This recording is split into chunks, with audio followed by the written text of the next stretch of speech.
ભરવા કેમ જાવું? ત્યાં ઓલો નટખટ ઉભો છે, ઈ કાકરી મારીને બેડું તોડી નાખે છે. પણ હમણાં ગાયું લઈને વયો જાય, પછી પાણી ભરી આવશું. આનું નામ સમજણ. જેને અરે વાંધો હોય એ બજારમાં ઉભા હોય ત્યાં સુધી આપણે ત્યાં ન જવું જોઈએ.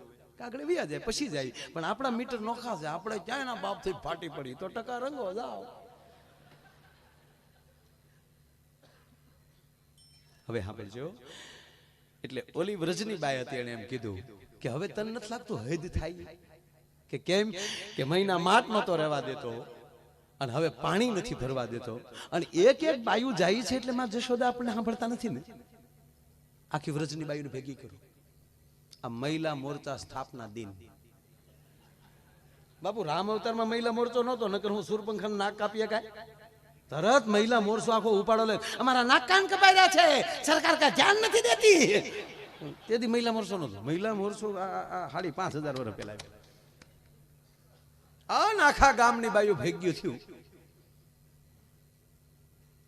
બેનો માફ કરજો, કોઈ આવા ભાષણ કરતા હોય, ઘણી બહેનો મેં સાંભળ્યું છે બહુ ભણેલા હોય ને, એટલે કે અમે જે ભાષણો કરતા હોય, ચિતાવનમાં બાળક જણી શકે, આજની કન્યા નહીં.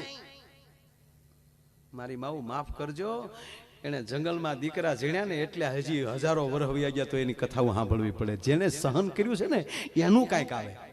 2 દીકરીઓ કોલેજમાં બહાર નીકળીને વાતો કરતી જતી હતી. એ કે તે રામાયણ કરે વાંચી કે નહીં? કે સાંભળી છે ઘણી વાર. કે તો પ્રસંગો એકચ્યુઅલી તને ખબર જ હશે ને? એટલે ખબર તો હોય જ ને, રામાયણના પ્રસંગની કોને ખબર ના હોય? એ કે જોયું સીતાજી સાથે સાથે ગયા યાર. વનવાસ તો રામને હતું, સીતા ખોટી ગઈ યાર. એ કે હું હોય તો જાવ જ નહીં. લે પણ તું ક્યાં જનકની દીકરી છે? હું તો જાવ જ નહીં. તો ઓલી બીજી હું કે સારું થયું વહી ગઈ તે. કે કેમ? એ કે ઘરમાં 3 સાસુ હોય એની કરતા તો જંગલમાં સારું. લે આવા દાખલા બેહાડે.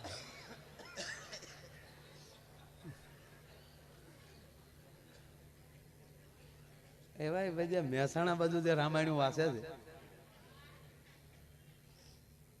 રામ લક્ષ્મણ ને જાનકી વનમાં જ્યાં રાવણ હરણ કરીને હેડ્યો, ઘણી રાયડો નાખી બચાવો બચાવો, પણ ત્યાં કોણ સાંભળે?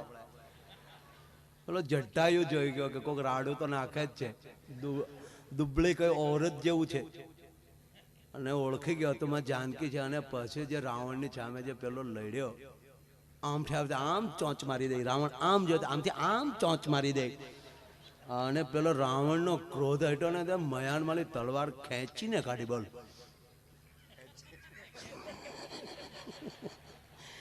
એક જટાયુને મારી તો આકાશમાં ભેંકડા ભેંકડા લે. અરે તને એરું આપણે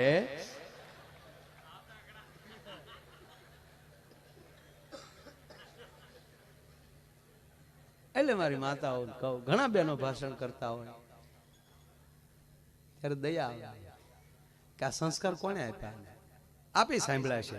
અમારે પુરુષની સમોવડી થવું છે, આવું બોલે છે. માફ કરજો, એ પુરુષની સમોવડી થવું શબ્દ કાઢે છે ત્યારે એનું લેવલ ઘટાડે. સાહેબ, આ દેશની જગદંબાનું કોઈ લેવલ નથી. સમોવડું આનું કોઈ ન થઈ શકે. પુરુષની તેવડ નથી કે સ્ત્રીને સમોવડો થઈ શકે. એ ધરાવીને ધારના નીપજે, કુડવીને માળું ન હોય, જેસલ જખરા નીપજે જેની માં હોતલ હોય. હારા દીકરા હારી માં હોય તો મળે છે. એનો કાલ હવાનો તમને દાખલો આપું કે જેતપુર સાપરાજ વાળા એવા દાનવીર હતા ઈશ્વર બાબુ, કે એ હવા પર દી ચડે અને કોઈ પણ માણસ આવીને જે માગે એ આપવાનું. અને એમાં ઘટના બાપુ એવી ઘટી એકવાર કે એક ચારણ જે દી આવે છે અને ચારણે બિરદાવલી કરીને સાપરાજના મોઢામાં શબ્દ નીકળ્યો, કવિરાજ માગી લ્યો. આ સંસ્કારની છે, હું કહેવાય એ વાત માટે કરું છું. આ છે માગી લ્યો કવિરાજ, કે મહારાજ વચન માગ્યા પછી ના તો નહીં પડે ને. અરે કે કવિરાજ મોઢામાં શબ્દ નીકળ્યો, માગી લ્યો. માગી માગીને વધી વધીને એવું લાગશે મારું રાજ અને કદાચ કામ મારો પ્રાણ માગશો, આનાથી તો મારથી ઊંચું શું માગી લ્યો? કે ના, એનાથી અઘરું માગવું છે. તો કવિરાજ સાંભળી લ્યો કે આવો દાતાર તમને બીજી વાર નહીં મળે. પણ એક પ્રાર્થના કરીને કહું કે મારી પાસે હોય એ વસ્તુ માગજો. કે કે તારી પાસે છે એ જ માગવું છે, કે તો માગી લ્યો. તારો બાપ એભલ વાળો જોવે છે. બાપ બેઠેલો કચેરીમાં જ બેઠેલા પિતાજી નજર કરી છે, ઈશારો થઈ ગયો કે બોલ્યો બદલાય નહીં આપણે. અને સાપરાજ વાળા ઉભા થયા, બાપનું બાવડું પકડ્યું, ચારણના હાથમાં આપી દીધું, લ્યો કવિરાજ. પણ હવે થોડાક દી મહેમાન ગતિ કરો, થોડુંક રોકાણ, અને પછી એક દિવસ એવો આવ્યો કે નીકળવાનું થયું. ચારણની સાથે એભલવાળા નીકળ્યા છે, બે પાસે ઘોડા છે, અંતરિયાળ પોગે છે, ને એમાં એક વડલો, વડલાની બાજુમાં નદી, વડલાની વડવાએ ઘોડા બાંધ્યા, નદીમાં હાથ પગ ધોયા, વીરડા કરી પાણી પીધું, અને વીરડામાં થોડુંક ખરલમાં પાણી નાખ્યું, એમાં અમલ નાખ્યો, કહુંબો ઘોળાણો, અને કવિરાજે અને એભલવાળાએ હામાં અંજળી લીધી. અને પછી એભલવાળા બોલ્યા કે કવિરાજ 5 ગામ માગ્યા હોત તો ભૂખ વહી જાત, માગીને મને હું માગ્યું, હવે તો તમારે મારું ધ્યાન રાખવું પડશે. તમારે તો એટલે ને કે એભલવાળા સાપરાજવાળાના બાપ એભલવાળા મારે હારે છે, એટલું જ કહેવરાવવા માટે કર્યું ના, કે ના એવું નથી, કે તો કે મારે તમને મારા પ્રાંતમાં લઈ જવા, અને ત્યાં મારે તમને પરણાવવા છે, અને સાપરાજ જેવા યુવાનો મારે ત્યાં ઊભા કરવા. દાઢી મીડા ખંડવાળા દરબાર, કવિરાજ માફ કરજો, એ નહીં થાય. કેમ કે આ સાપરાજ 6 મહિનાનો હતો, ઘોડિયામાં સૂતા હતા, અને એમાં ધૂળેટી આવી. ધૂળેટીનું ટાણું હતું, આખું જગત હોલીએ રમતું, ધૂળેટીથી રમતું હતું. હું યુવાન હતો, પણ રાજમહેલમાં ગયો હું, અને સ્વયંખંડમાં જઈ અને ઠકરાણાને જોયા, એટલે મને રંગે રમવાની થોડીક અંદરથી ઈચ્છા થઈ, એટલે ખાલી હાથમાં રંગની અંજળી લીધી, અને 2 અંદર આંગળી બોળી, અને ઠકરાણા ઉપર આમ નાખવા ગયો, અને ઠકરાણાના મોઢામાં શબ્દ નીકળ્યો કે હા દરબાર, દીકરો જાગે છે. મર્યાદા જવો તો કે દરબાર દીકરો જાગે છે, પણ આની મોઢામાં શબ્દ છૂટવો ત્યાં તો રંગ પડી ગયો માથે, અને આ જ્યાં ઠકરાણા ઉપર રંગ પડવો કવિરાજ, અને દીકરાએ જોયું આવી ગયું, અને દીકરો ઘોડિયામાં ઊંધો થઈ ગયો હતો. અને ઠકરાણા જોઈ ગયા કે હાય હાય હાય હાય, એક 6 મહિનાના દીકરાને આપણી અદબ કરવી પડે એવી આ ચકલાઈ થઈ જાય. આ દીકરો જવાન થાય પછી મોઢું હું દેખાડવું, એ જોગમાયા જીભ કરડીને મરી ગઈ છે. આવી બાઈ અહીંયા મળશે ખરી કે એ ન મળે, તક તો સાપરાજ ન મળે. સાહેબ આજે ભક્તિ કરો છો, આવી કથાઓ કરો છો, આવા દાતાર થાવ છો, એનું કારણ કે આ માવું એમ કહેવાય કોઠામાં હાચવા હશે ને તેથી સંસ્કાર પાયા હશે. સાહેબ એટલે આ બધું થાય છે. એટલે મહત્વ વાત એ છે કે આ દેશની જગદંબા મહાન છે. એક જગ્યાએ આવું મેં લાડ ઘડી હકાર્યું, જગદંબા મહાન, જગદંબા મહાન. એક જણો ઓડિયન્સ માંથી ઉભો છે, મને કે ભાઈ હજ થાય પૂરું કરો ભાઈ. અને મેં કીધું શું થયું? બોલે કે ભાઈ હવે તમારા પ્રોગ્રામમાં આનંદ કરવા આવીએ, બાર આવો ઘડી કાલો માંડીને વાત કરું, નકર મારું મને આખો ભરાઈ ગયો. હા અરે મેં કીધું પ્રોગ્રામ ચાલુ, મને કે પગે લાગો ઘડીક બહાર આવો. તમે આવડે ને કીધું ઘડીક તમે વગાડો તો હું પાછળ જાતો હોઉં, નહીં આવડો ઓલવાઈ જાય. હું ગયો પાછળ, હું ઝટકે શું છે, બોલે કે આવું ન કરાય ભાઈ, માઇન્ડ ભૂલ્યા હોય તો અહીંયા ચડાવો તમે. એટલે મને શું થયું કે આ બેટી બચાવો અભિયાનમાં રહી ગયો લાગે. મેં કીધું કેમ લગ્ન બાકી છે? કેટલા વર્ષ થયા? મને કે 45 46 હાલે, રનિંગ 46. મેં કે તો પછી શું છે, હજી કઈ નાની જ ઉંમર કહેવાય, હજી થઈ જાય સંબંધ. અરે તું સંબંધ થઈ જાય 20 વર્ષ થઈ ગયા લગ્ન છે, તો પછી આમ લેર કે મને કે હું લેર કરે. માયાભાઈ કહેવાય, બાકી કોઈ કહેતા નથી, હું તમને કહી દઉં છું, બધાનું આમ જ હાલે છે. અરે મેં કીધું હોય જગત ટેસડા કરે, મને કે હું ટેસડા કરે, મરી ગયો હું તો વળ ખાઈ ગયો. માયાભાઈ કોને ખબર ક્યાં સોગડિયામાં ગોરદાદાએ ફેરા ફેરવા જાયમું નહીં તો જાયમું જ નહીં માયાભાઈ. અને તેથી રાતના લગન બાબુ, રાતના લગન પેલો ફેરો ફેર્યો ને લાઈટ ગઈ. હું 3 ફેરા તો ગોરદાદા હારે ફરી ગયો માયાભાઈ. હજી કારક એ ગોરદાદાના ફોન આવે, ફિલ્મ જોવા કેદી જાવું એમ. ગોર ભેગું જામ્યું પણ ઘરવાળી હારે ન જામ્યું માયાભાઈ. કોઈ દી હસી દાંત નથી કાઢ્યા માયાભાઈ. જ્યારે જાય ત્યારે મોગો ચડાવીને જ બેઠી હોય. અને રસોઈ તો આવડતી જ નથી, ગોળ રોટલી તો કોઈ દી થઈ જ નહીં. કાયમ હાચમનો સાંધો માયાભાઈ, કાયમ હાચમ, કોઈ દી પૂનમ નો આવે માયાભાઈ. રોટલી વણતા વણતા જે દેશને યાદ કરે એનો નકશો થઈ જાય. અને શાક તો એવું બનાવે જાણે મીઠાના શાકમાં રીંગણા તરતા હોય. અને દાળ તો એવી બનાવે જાણે એડિયું પીતા હોય. હું રોવા મળ્યો ઘરે. ભૂપત વાહે આવ્યો, મને કે તમે તો આવો. મને ઘરે મેં કીધું જોતા ભૂપત રોવા મળ્યો, કારણ કે હવ ને એને હવ ના ચિત્રો દેખાણા હોય. આ માળો કેવો દુખી છો. અરે મેં કીધું ભાઈ, મને કે હું ભાઈ હું ખોટું ન બોલું માયાભાઈ. અને ઘરે બોલાતું જ નથી. જે બોલું નહીં, જેમ દિવાલમાં દડો જાય ને પાછો આવે એમ એનો શબ્દ પાછો આવે. એક દી હું ખીજાઈને બોલ્યો કે એ ઘર તો ન બાંધી એકી રોટલીનો લોટ તો બાંધ. આ તો હામું શીખ્યું, તમે જીવન નથી સુધારી કે આ રીંગણા તો સુધારો. ભાઈ જે બોલી થોડાક જે બોલી. મેં કીધું આ બધી ભૂલ તારી છે. મને કે મારી જ ભૂલ હોય ને મેં લગ્ન કર્યા. મેં કીધું એમ નહીં, ત્યાં દીકરીને કઈક દારો આપી દીધેલો છે, એ મૂંઝાઈ ગઈ. મેં કીધું કોઈ દી દાંત નથી કરે. મને કે બિલકુલ નહીં, કોઈ દી નહીં. એ તો ઓલું બ્રશ ભાગશાળી હશે તે દાંત જોતું હશે, બાકી મેં તો એના દાંત જ નથી જોયા કોઈ. હા હા, કેવી ઘટના. આ બાવળને કોણ અડે બાપુ? કેવા કાંટા. પણ એ બાવળ જે એના કાંટાને તજી દે છે ને, તો એ જ દાંતણ પર્યુંને પાણી યારે પગી જાય. તમારા કાંટા તજશો ને તો જગત તમને સ્વીકારી લેશે. એટલે આવડા મીડ્યો રો, કોઈ દી દાંત જ નથી. મેં કીધી ભૂલ તારી જ. મેં કીધી દીકરી ને તે કઈક દારો દીધો, એ મૂળ તારથી ડરી ગયેલી છે. ડર કઢાઈ નાખ મગજમાં. કોઈ દી ખીજાણો થતું પહેલે જ દી માયાભાઈ, પહેલે જ એવું થયું હતું. ખોટું ન બોલાય ને માયાભાઈ માં ખોટું ન બોલાય. પહેલે જ મને હું લગ્ન પલણીને આવ્યો ને માયાભાઈ, હજી કોડી કડે રમતા હતા. કોડી કડે રમીને બહાર આવ્યો ને તમારા બાએ મને હાથ કર્યો ઘૂઘુ. મેં કીધું હા બા. આ રૂમમાં આવ્યો તો બેટા? હું રૂમમાં ગયો. મારા બાઈ એટલું માથે હાથ મૂકીને કીધું જોજો બેટા તારા બાપાને ઘોડે હાવ દબાઈ ન જાતો.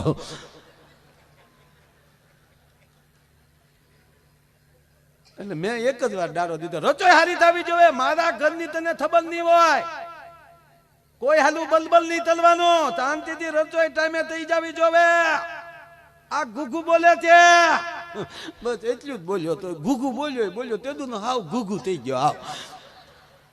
મેં કીધું જો બસ ઈ ડર બેટા તને મગજમાં ગળી ગયો. બેન ને દીકરીને એ રસોઈ કરવા બેહે એટલે એને એમ થાય કરે રે મારથી રસોઈ હારી થાય કેમ. એ ડરમાં બધું બગડે. એ ડર મગજમાં કઢાવી નાખે.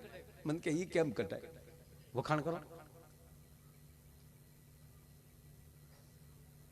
જેવી રસોઈ હોય એવી વખાણ કરવાની. 3-4 દી તું વખાણ કરે એટલે મેં કીધું બધું રેડી થઈ જાય. મને કે 3-4 દી હું મહિનો વખાણ કરીએ 20 વર્ષ કાઢી નાખે તો મહિનો ખેંચી લેવા હું વાંધો. અને ગયો ઘીર્યો પણ કંપની ફોલ્ડ હોય ને કાકા, એ કારીગરથી રિપેર ન થાય. આ ગયો ઘીર્યો જમવા બેઠો, રોટલીનું બટકું ભાંગ્યું, શાકમાં બળીને મોઢા મૂકીને કે વાહ રોટલી, વાહ શાક. દાળનો ઘૂંટલો પીર્યો, વાહ દાળ. ગીત મીડ્યો ગાવા, દે દે દાલ દે દાલ દે. એક વાર, બીજી વાર ને ત્રીજી વાર બોલ્યો વાહ રોટલી, વાહ શાક. અને એની ઘરવાળીએ મોં ઉપર શેડો લખ્યો વાહ રોટલી, વાહ શાક. લગ્ન છે 20 વર્ષ છે, કોઈ દી નો કીધું વાહ રોટલી વાહ શાક. અને આજ મારી તબિયત ખરાબ હતી ને બાજુવાળી શિબલી એ રાંજે કે વાહ રોટલી. આ ભોમાલી ભાલા ઉભા થાય તમે શું કરજો સાહેબ? વ્રજની બાયુ નક્કી કર્યું કે એક બાયુ આપણે ઠપકો દેવા જાય એટલે માં નથી સાંભળતા.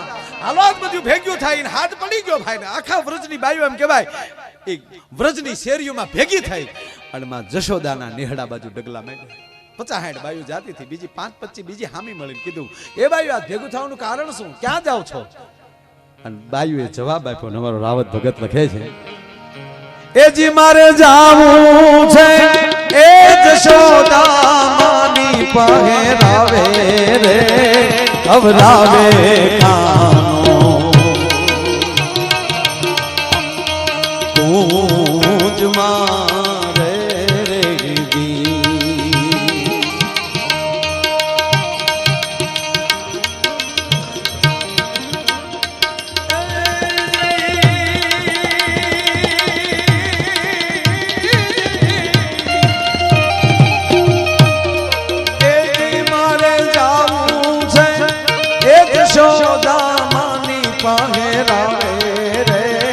ખવરાવે કાનો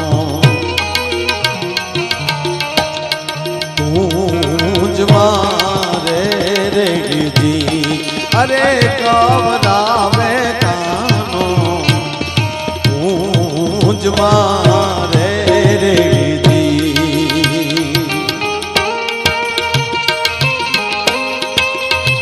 ધીરે ધીરે ધીરે વ્રજની બાયું કહે છે કે અમે માં જશોદાને નેહડે જાય ઠપકો દેવા બોલ્યો કે હાલો અમે હારે આવી સાંભળજો સાહેબ આખું ફળિયું માં જશોદાનું વ્રજની બાયુથી ભરાઈ ગયો એમાં એક ગોપીએ હિંમત કરીને માં જશોદાને હાથ કર્યો કારણ કે નંદરાણી છે કોણ બોલા કેમ કેવું ફરિયાદ કેમ કરવી અને એક વ્રજની નારી એટલું બોલી જશોદા માં એ જશોદા માં મારા આવો માં જશોદામાં પોતાના કામ પડતા મૂકી ઓહરીની કોરે આવી થાંભલીને ટેકો દઈને કીધું એ બાયું શું બધું ભેગ્યું થઈને આવ્યું માં તારો દીકરો હવે અમને હક નથી લેવા દેતો જશોદા રડી પડ્યો એ બાયું મારો હાથ વરેલો દીકરે હું એવા તમારા કામ કર્યા એવા શું તોફાન કર્યા આજ બધી બાયુને આવવું પડ્યું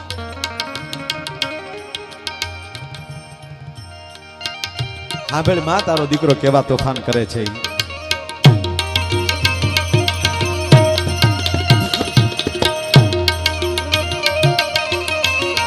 બાબા પ્રસંગોની મજા હોય છે ઠીક છે હાસ્ય બોલતા હોય પણ આમ જે આવા પ્રસંગો સાંભળો છો ને અમે રાજી બહુ થાય મારા બા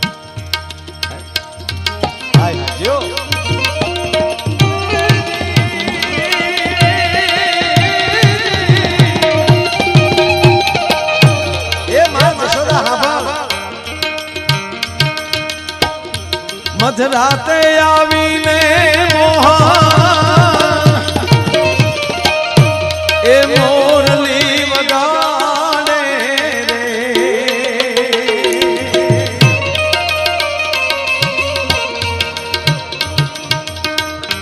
કાના તારી બાંસરી એ ભણીને ગોકુળ ઢોરે રે કામણ ગારી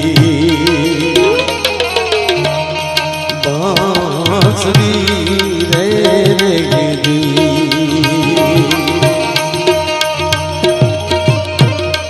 મધરાતે આવીને મોહન એ મોરલી વગાડે રે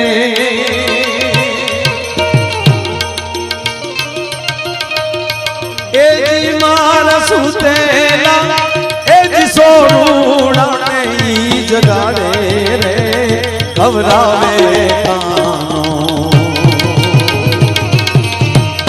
કૂંજ મારે રે જી અરે ખવરાવે કાનો કૂંજ મારે રે જી અરે ખવરાવે કાનો કૂંજ મારે રે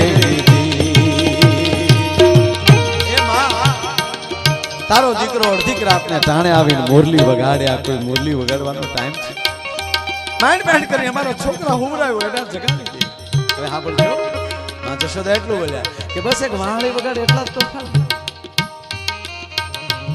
એ વ્રજની માઉ આ જશોદા તમને કહે છે હવે જો તમને નો ગમતો હોય તો મારા દીકરાને કાઢી મૂકો અને બીજી વાત તમે રોજ ફરિયાદ લઈને આવો છો કોઈ સાબિત નથી કરતી હું જશોદા તમને કહું છું કે હવે તમારા હાથમાં આવે તો બે ઠપાટ મારજો મારી લાવો મારી પાસે ગોપીઓ કે અમે આને મારીએ એમ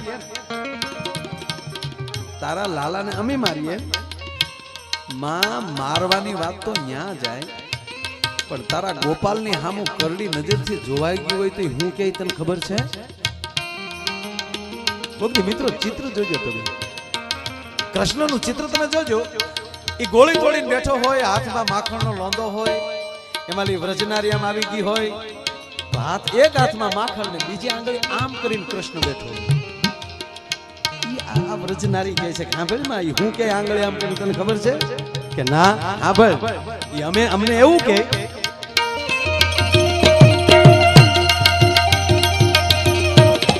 મંતર જાણું છું મારા એ બીક તો બતાવે મંતર જાણું છું મારા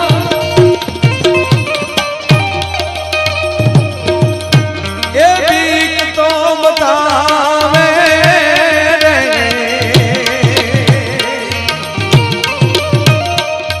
એ મારા ભોળુડા એ જ ભારુડા ને ભરમાવે રે હવરાવે કાનો તું જ મારે રે દી અરે હવરાવે કાનો તું જ મારે રે દી અરે